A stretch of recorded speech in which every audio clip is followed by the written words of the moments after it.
Hello everyone, welcome back to my channel. I hope you are having a good learning in Oracle Fusion. This video will start with a chart of accounts. So you log into Oracle Fusion, go to your profile and setup and maintenance. Then we'll go to our implementation project so that you can track all the status of the project. So my project name was Power Group. Within that, I have already added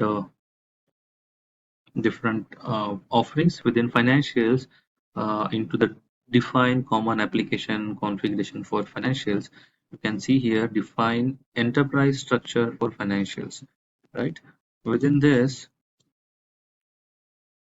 if you scroll down, you have an option to start with your define chart of accounts. This is within define financial reporting structure.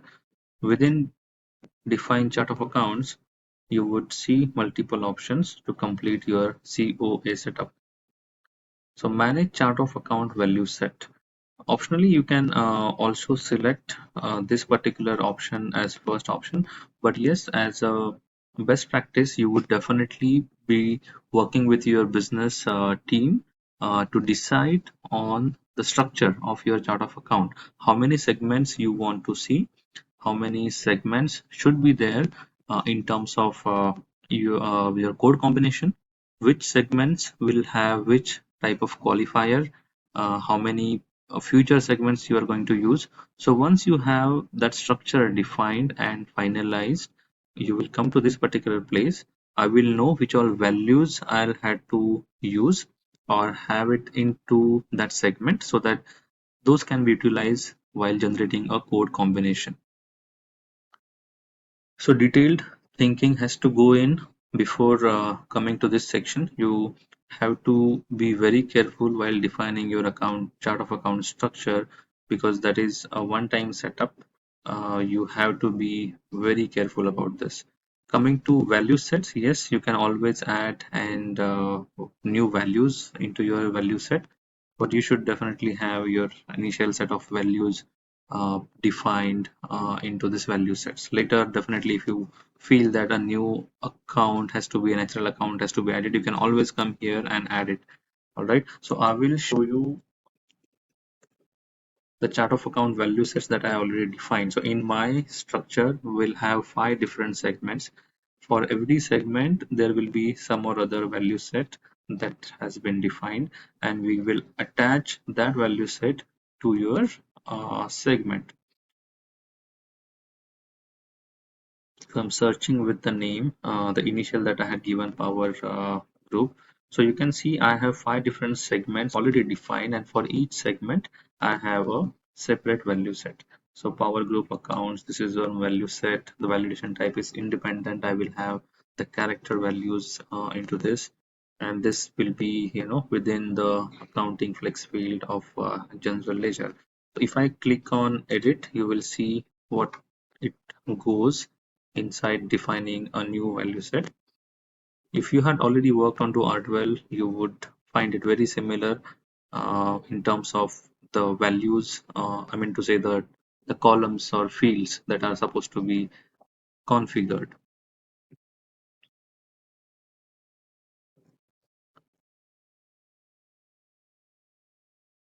So this is what you see in description, a module, which module this value set belongs to, general ledger, validation type, independent, character. You will have different options, but this is already set up, so you cannot change it now, whether it is security enabled or not, what's the minimum maximum length, whether it accepts uppercase values only, etc. setups. So I'll cancel this for now, or I can directly go on to manage values of this particular value set. So I click on manage values, and here I will define or add all the values that I will need in terms or for every segment, so that I can utilize them in the chart of accounts. Okay, so within the manage values of the Power Group accounts,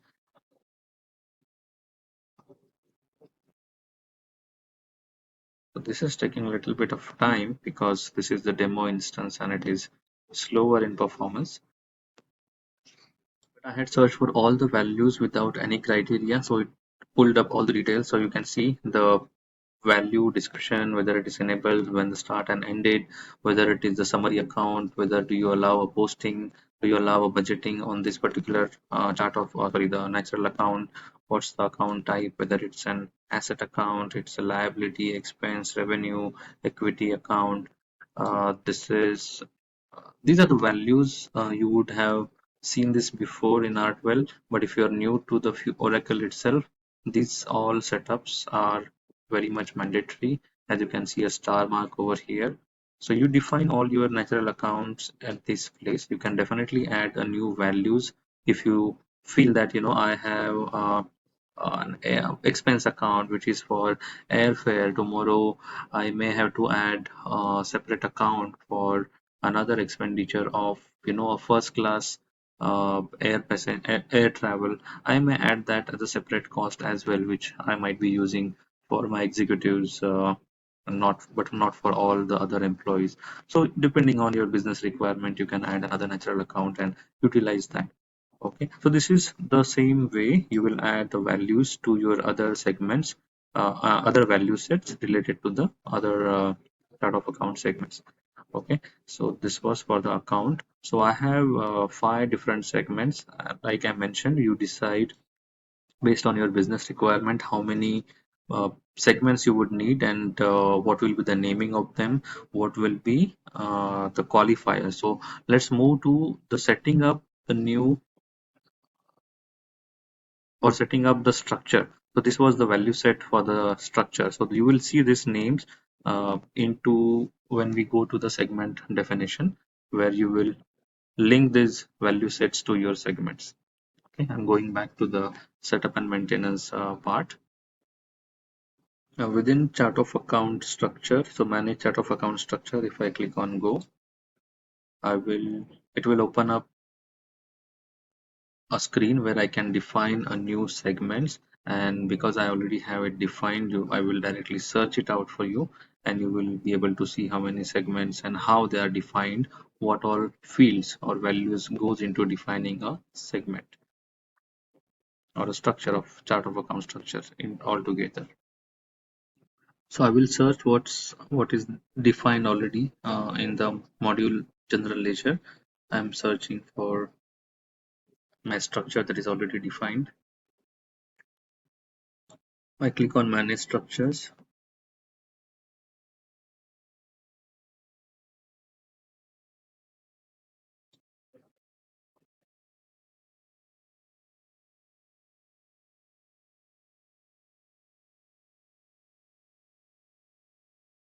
So this was my structure name. I can click on plus sign and then create a new structure when you want to create one.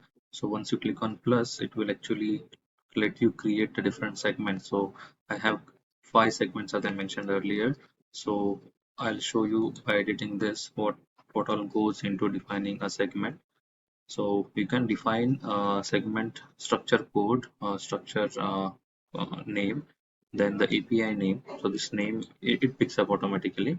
You can define the description, the prompt, the display width, and so this is your value set code. So earlier we defined a value sets. So this is where that value set is assigned to every segment. So this is a company segment. So we have assigned a company related value set.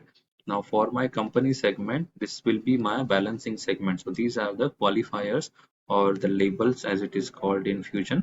So you have list of qualifiers, you have to decide which qualifier or label you have to assign. So there are minimum two, excuse me, there are minimum two segments qualifiers that needs to be there. One is primary balancing segment and second one is natural account. So I click on cancel and I'll take you through the natural account, what we have. So this will be the similar setup apart from the label that is assigned to it, and the value set of course will be different for the natural account.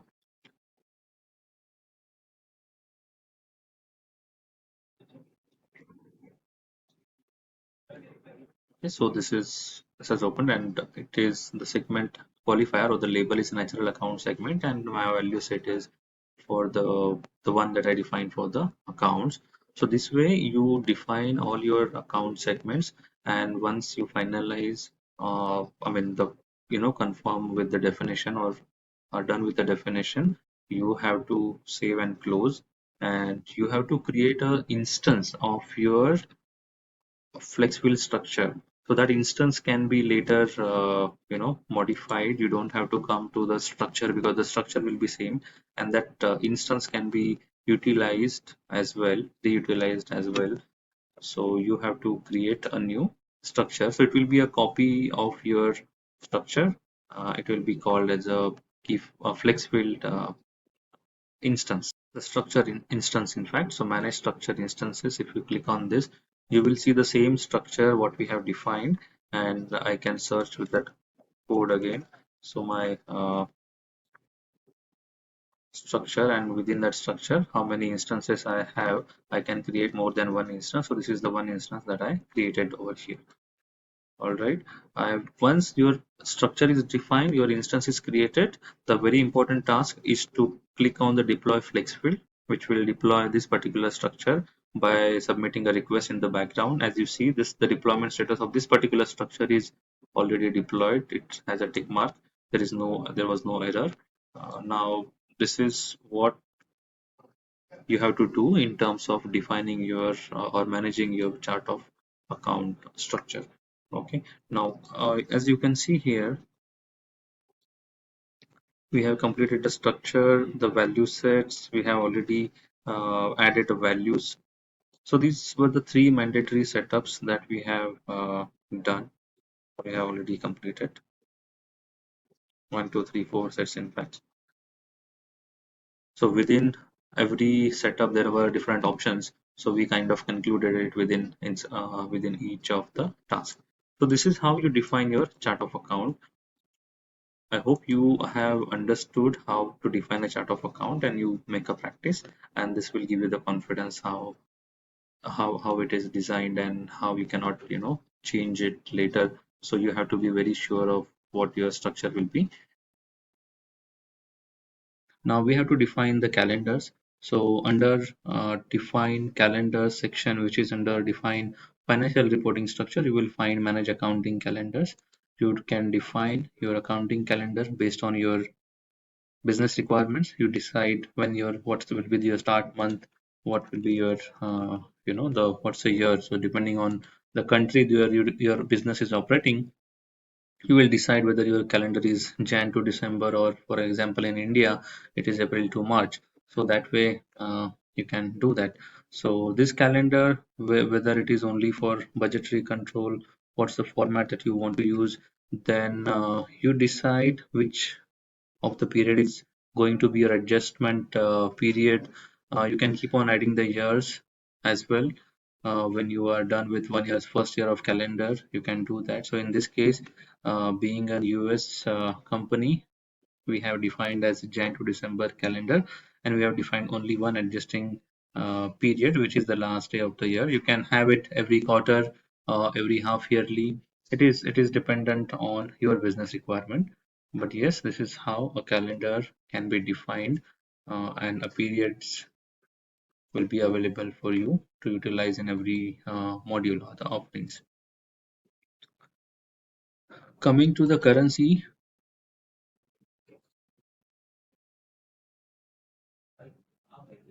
so chart of account, calendar, currency, accounting convention are the key parts.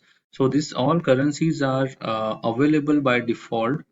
If you see that you have to any specific currency which is not available, you can of course come here and add it, and then you have to make sure that if it is different currency than what is your functional currency or ledger currency is, you have to define the conversion rates for manage under the manage daily rates.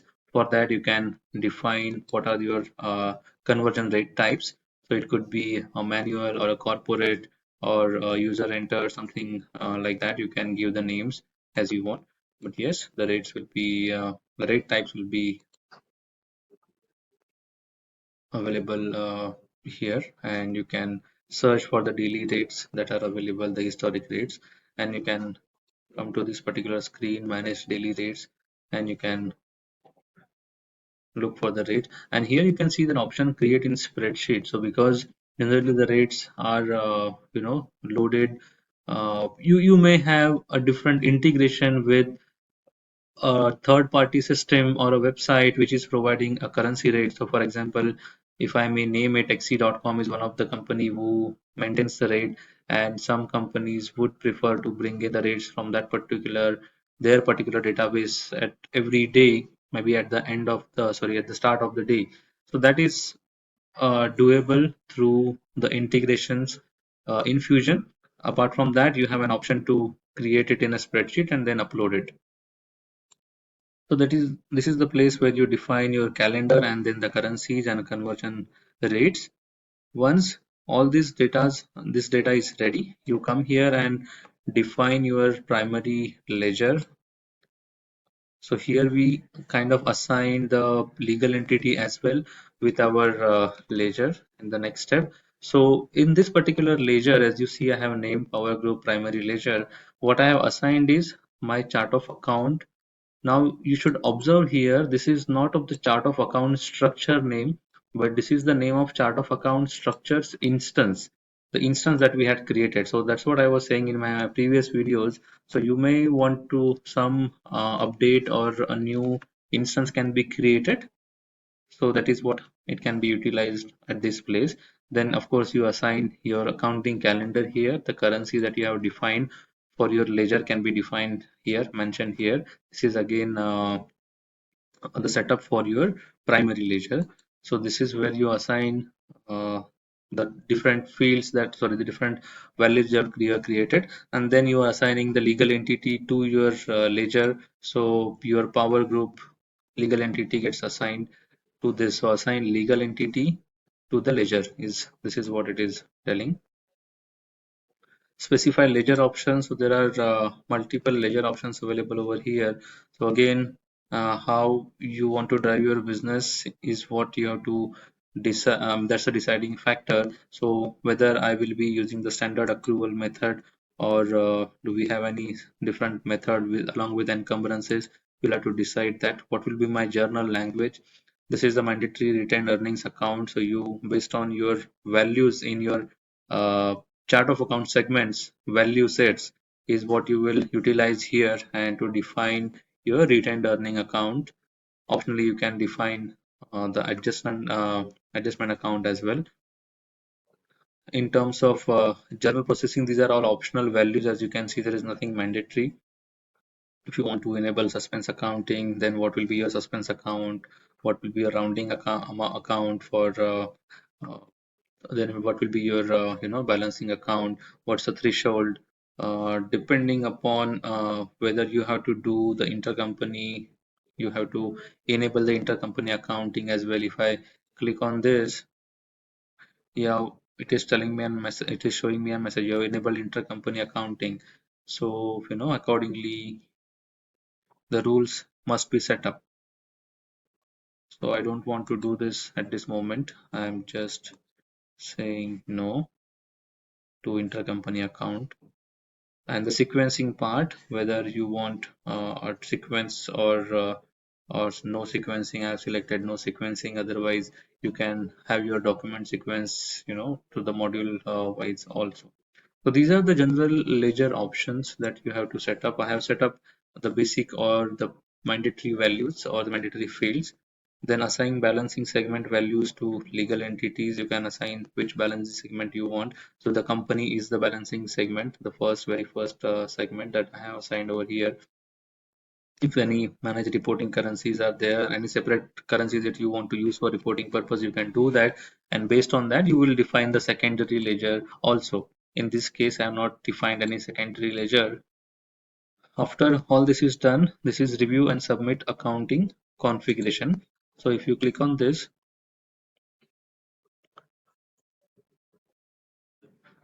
this is your ledger information, and then you see a button to submit.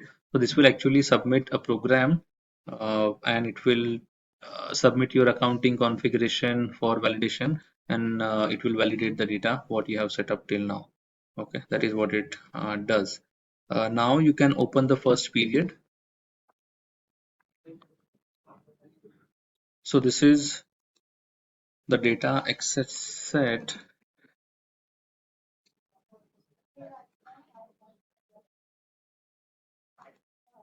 So I want to start with March period, March 25 period. I can select that and then click on submit. It will open my March period. If you want to see from where you can open the periods, I will also show that part, how you can open the periods, because that is a general requirement. You do not have to come to this setup and maintenance and select this particular option.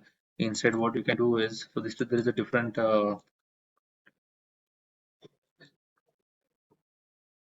page for that. So you go to the general accounting, and here you can see it is a period close option is there.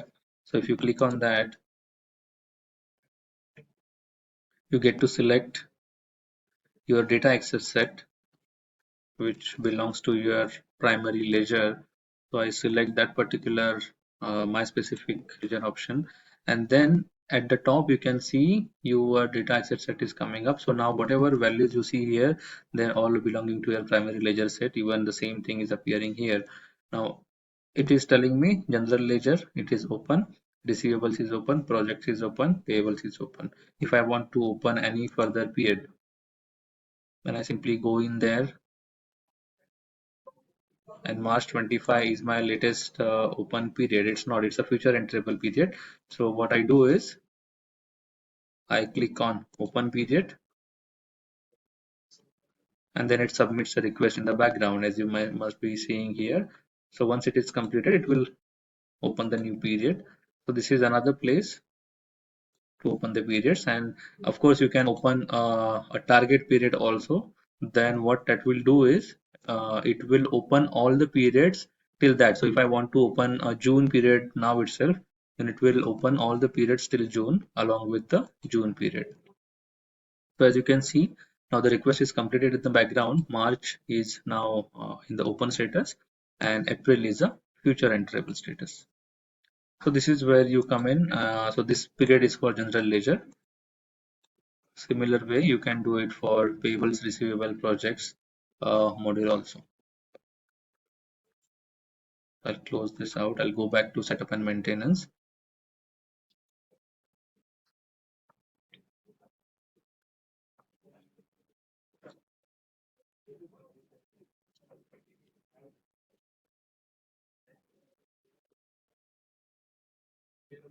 So this is, I think we already saw this, manage data access set.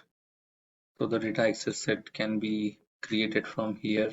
You can assign your chart of account, the calendar, the default ledger that you want to use.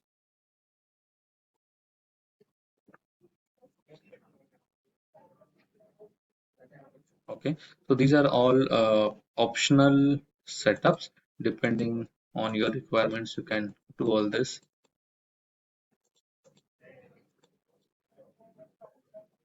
Okay, so this was the setup, mandatory setups that we needed. At the end, you will define the, I mean, you will see the accounting configuration summary, whatever you have defined till now. In between, there is an option to create a cross validation rules also through the spreadsheet. You can do that, you can upload it.